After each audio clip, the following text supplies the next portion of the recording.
Hello everybody, my name is Jimmy Smith from the winewithjimmy.com website and also the YouTube channel Wine with Jimmy. I am the owner of West London Wine School, South London Wine School and Streatham Winehouse, 2 wine schools and a bar in London, and welcome to one of our sessions on understanding a topic within the WSET Level 3 syllabus. This is understanding northwest Spain, so Galicia and a little bit of Castilla-y-Leon. And this is for the Level 3 syllabus. We'll go through exactly the location, the geography. We'll go through key grape varieties and infographics. We'll look at a Google Earth video, and we'll then go through a working written question at the end. So this is remarkably useful for those of you preparing for your Level 3 examination.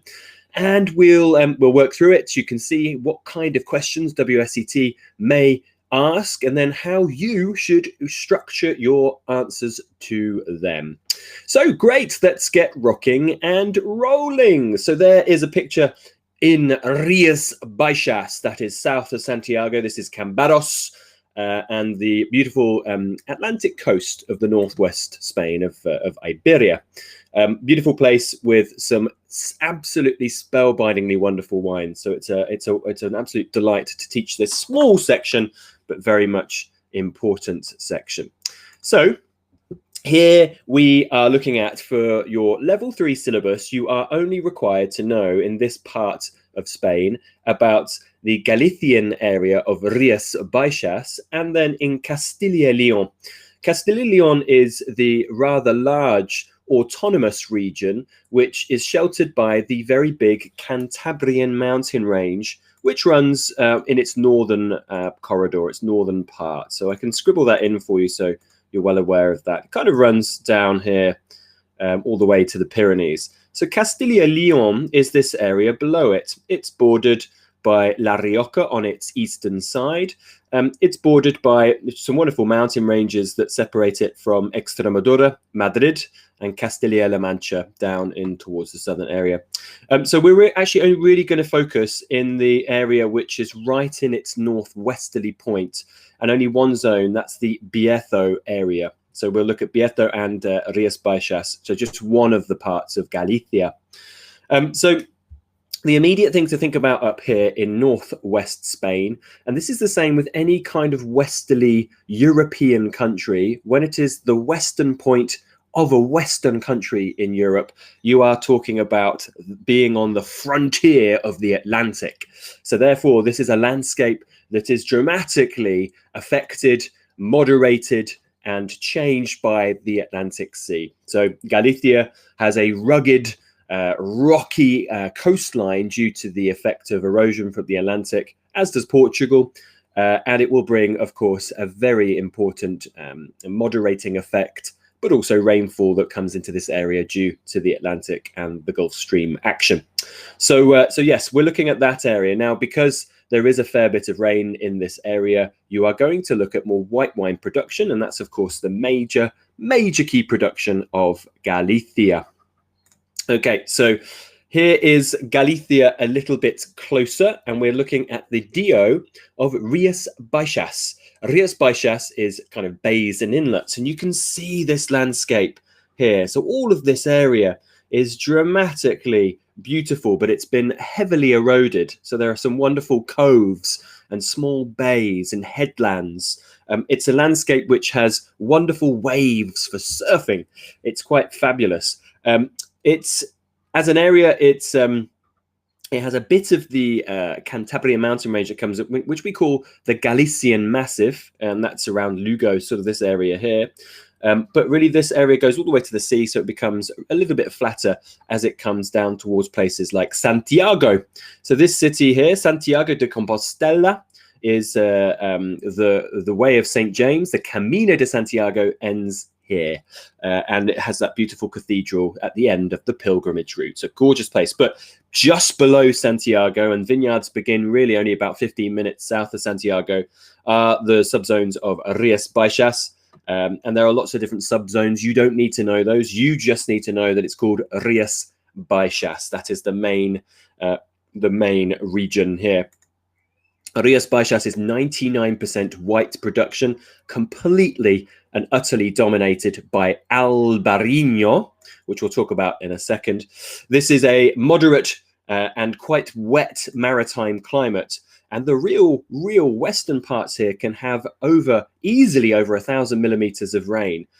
Up towards the north area here, where there are no vineyards, but south of A Coruña and north of Santiago, you're talking 2,000 millimeters of rain in some of these parts. So the green zones that you need to know, the Rias Baixas, we're talking about quite a lot of rainfall. So the grape variety needs to be adapted here. Grape growers need to also adapt themselves because they need to be able to really fight the issues that come with the wet climate. And the issues that come with wet climate, of course, is things like mildew and rot. So there are things that can be done, and we're going to talk about them now. So what is done here is that the major vine training system in place here is this. We call these in Spain parral, but they're more widely known as pergolas, certainly from Italy, where they're probably originally most famous before spreading into Spain. These are highly trained vines, so they will rise sometimes above the height of an average human. So sometimes they're up to about 2 meters tall, 1.5, 2 meters tall. And what you get as a result are these very thick canopies at the top. So you'll see those in this picture. So big, thick canopies here. Fantastic, of course, like a rainforest in terms of capturing the sun's energy. And that's very good for the growth of the vine and, of course, the formation of sugars in the grapes. So that's one real key point about it. Another key point is that it's trained high, which creates this wonderful gap at the bottom, and this produces a wonderful trapping area, but great for airflow. Air circulation through here is wonderful. So basically the humidity, which can be exceedingly high here, doesn't get bogged down and doesn't stay in one area. It gets moved on by the very windy conditions which are a result of the Gulf Stream. So therefore this will mitigate, this will decrease your humidity, which means you are reducing the risk of mildew and, towards the end of the season, rot. So they're very important. They can be trained just as vines themselves, but often you will find them with stone supports, and you'll see them quite clearly here. These are, it looks like industrial concrete. Sometimes they can be wonderfully ornate stone supports, almost kind of Romanesque in their design, but they are fantastic, and a lot of Galicia and certainly Rias Baixas are like this. Some producers are switching over to the more French method of the guillot, so that is a low trained vine. This will be in areas where rainfall is at its lowest in Galicia, because those vines are easy to harvest and to tend to, the guillots. They're very easy to mechanize around. Pergolas, you cannot mechanize around. So these will have to be hand harvested. So some more quantity focused producers in the least rainfall zones are switching to guillot, but pergola is by far the most important method in this area. Great. So the key grape variety, as I mentioned, for Rias Baixas is the Albariño grape variety. And Albariño, remarkably important. It's probably one of Spain's greatest grape varieties. It's certainly adored by the Spanish, and it's adored around the world because it delivers great character, wonderful acidity and texture, and such great ability to age as well. I am really enamored by Albariño. The grape variety was believed to be brought by Celts that sort of came into Galicia, so Gallic Celts, and they called it the Albariño, which means white Rhine, thinking it was Riesling. But with DNA profiling towards the end of the 20th century, Albariño has no genetic kinship to Riesling. It is indigenous to Galicia and to North Portugal.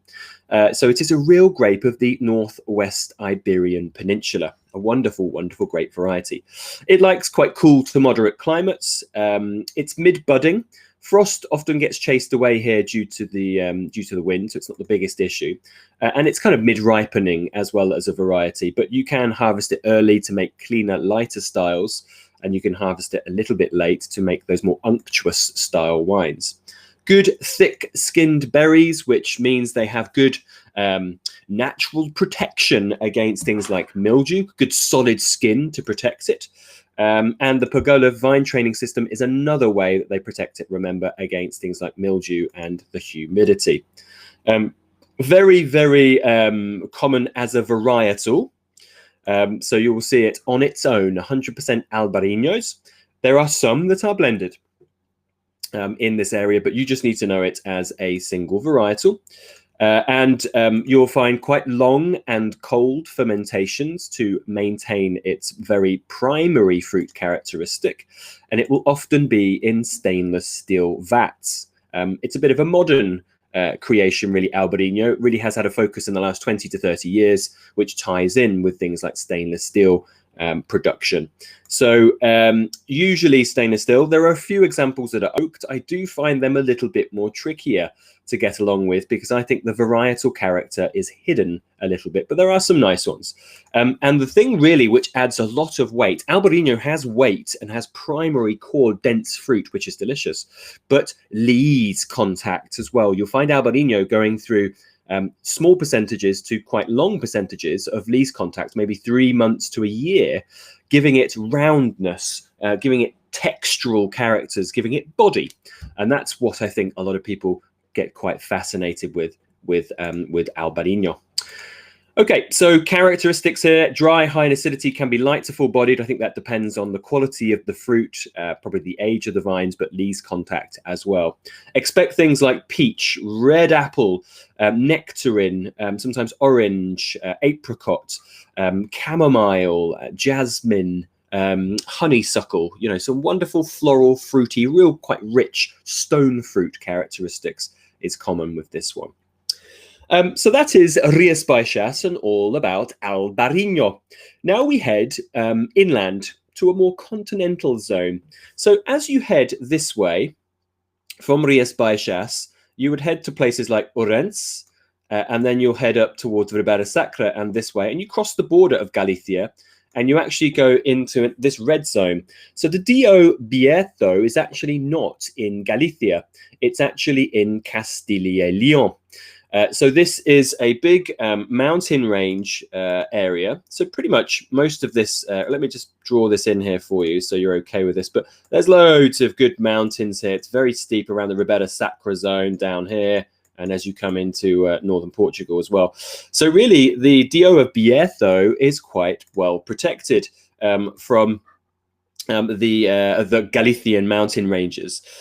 So on one side of it, which is its eastern side, is this kind of Meseta plain. And then on its western side, you'll find those mountains. So it really is much drier than Galicia.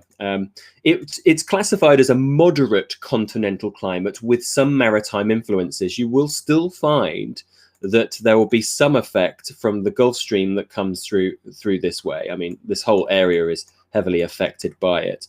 So there will be some maritime effects here, which will bring some wet weather and sometimes cooling or warming conditions, depending on the time of the year. So Bierzo, though, is drier. And you'll often find the rainfall is easily below 1,000 millimeters of rain per year. So much drier than Rias Baixas, more consistent. And that's why we can actually cultivate a black grape to craft some of these really interesting red wines. And Bierzo is mainly red wine DO. You'll find some Godello making good whites here as well. But most of the whites actually produced in Valderas, the Golden Valley, which is just next to it. But Bierzo is more well known for the red. And the red that's in play here is the wonderfully fantastic Mencia grape variety. So Mencia is actually the same as the grape variety JN.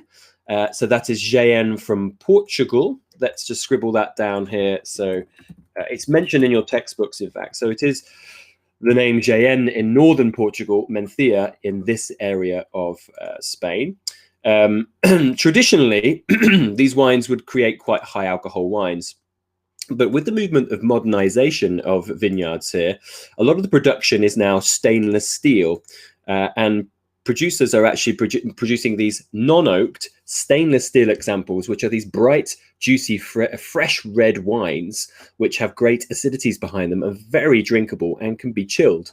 Now, there is some more serious Mencia out there, which is older vines, which is grown on these wonderful schistous slate soils of the region that produce these much more robust wines, and they may find themselves being matured in oak.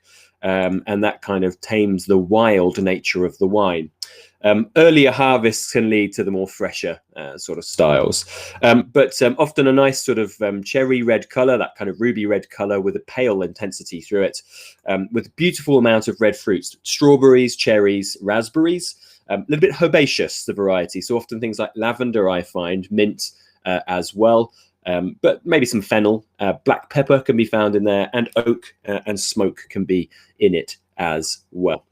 Okay, so quite a wonderful variety Mencia. I really think if you're buying them in the United Kingdom at something like 10 to 15 pounds a bottle, expect wines that are bright, are fresh, reminiscent a little bit of a slightly more minerally Beaujolais, but they can be absolutely delicious, like producers like Guemaro, for instance. And of course, you've got things like Palacios out here as well, making some fabulous, more concentrated styles. Let's take a look at a video of Galicia. Oops. Here we go. This should hopefully work quite nicely. Yes. So here is a 3-minute video. We won't watch all of this because some of this goes into a bit too much detail of areas we don't need to know for the level 3. This was used for a private online tasting that I did on Galicia, but all of Galicia. So there is Galicia, there is Santiago, remember here. So everything below that, heading towards the wonderful city of Cambados, is really the land of Albariño. But we must look at Santiago because it really is a cultural hotspot. And we're going to go to the Cathedral of Santiago, which I think dates back to something like the 10th century, somewhere around there, which is a remarkable cathedral at the end of the Camino de Santiago. So the way of St. James, the pilgrimage route, which there are many of, but this, of course, is the end point of all of them. So lovely, lovely cathedral. And of course, Santiago is a must visit if you are in the area. But for wine, we are going to head south of Santiago to around places like Cambados. Now, this is the real part of the Rias Baixas zone, which produces most of it in the Val de Salnes. Then inland, there is the city of Orense. We're not going to look at that too much just because, well, let's just leave it going. But that is, in fact, the Minho River, which runs all the way to the Atlantic and is very important for production here. But if you follow the Minho the other way that this camera is going, you are going to be heading towards places like Bierzo in Castilla-y-Leon.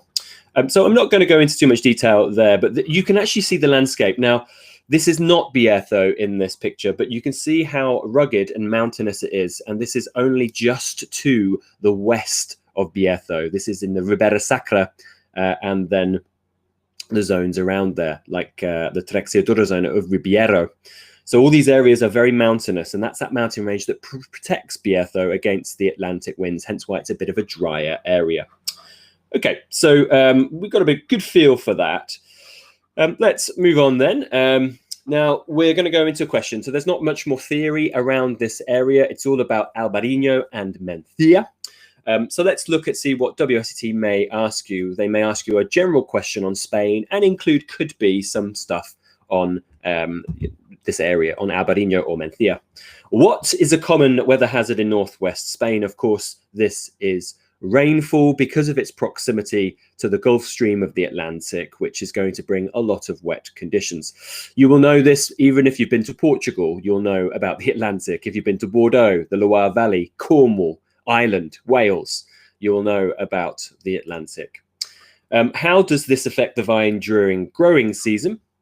So this is asking you about, of course, the issues that are compounded by this. So we are talking about excessive rainfall and humidity causing problems such as mildew, and rot. You will not be required to go into great detail about the powdery or downy mildew. Just generically mildew will do here. And rot, of course, towards the end of the season. That can reduce yields and reduce the quality of the grapes. If it's not selected and if it's not discarded, the fruit that is, affected by mildew and rot, of course, that can produce quite off-wanted flavors in the wine. So you have to heavily select, thus reducing the yields. What can grape growers do to combat this? So we went through this in quite great detail. It's asking here for grape growers, not winemakers. So we're talking about what can be done in the vineyard. Grape growers can train their vines via the pergola or parral method, which allows for better air circulation, thus reducing the issues of mildew and rot. That's really what you'll need to write here. You need to get the pergola word in there, that it does air circulation and it will reduce mildew. That will get you the 3 marks in that instance. Here is a Palacios. So this is the descendants of Javis Palacios, and this is the Petalos. The label here is of a red wine from D. Bierzo. Please state the grape variety. Of course, this is Mencia. Please state the climate and weather of this wine. Oh, we haven't got it here. For some reason, it's missing, but let's write this in. It's always funny when these things happen. You think you've got it all done, but here we go. So here we are talking about a moderate continental climate with balanced rainfall. And I would add here, and affected by the Atlantic. So it will have, and it will have some effect from the Atlantic. Okay, that will get you your 3 marks quite nicely there. Even though it is continental, it will still have some of that effect, certainly as it comes up the valleys like the Minho, for instance, the Atlantic. Describe the style of this wine. You don't need to know this wine specifically. We are generalizing about what this wine is likely to be like. This wine will have high acidity. Mencia tends to have very high acidities these days with fresh red fruit character. You can put examples in there, please, like red cherry, strawberry, raspberry. Herbaceousness, put another example in there. Mint, something like tomato leaf can be fine in there. Minerality and potentially some oak characteristic as well. This one does have oak to it. Okay, so there's not much of a question there. This is not a huge area they can ask you many things about, but hopefully that's given you a bit of an idea, or if it did come up within a Spanish question. So thank you so much for your time and attention. I hope you have enjoyed this session, and I hope you have understood, and it's helping you revise for your level 3 examination, which may be forthcoming. If you have any comments or questions, please get in touch with us at any of the social media at the bottom of that slide. So at Wine with Jimmy on Twitter, Instagram, Facebook, and all those things alike, if you are that way inclined. At West London Wine School is my award-winning wine school in London, South London Wine School, my second school, and Streatham Winehouse is my bar, which is located in South London. So please, if you're next in London, get in touch with us and maybe come and see us for a class, a glass, or a bottle. Thank you so much for your time. Any comments and questions as well, you can pop them in the comments section below this video on YouTube. Thank you so much for your time. Goodbye.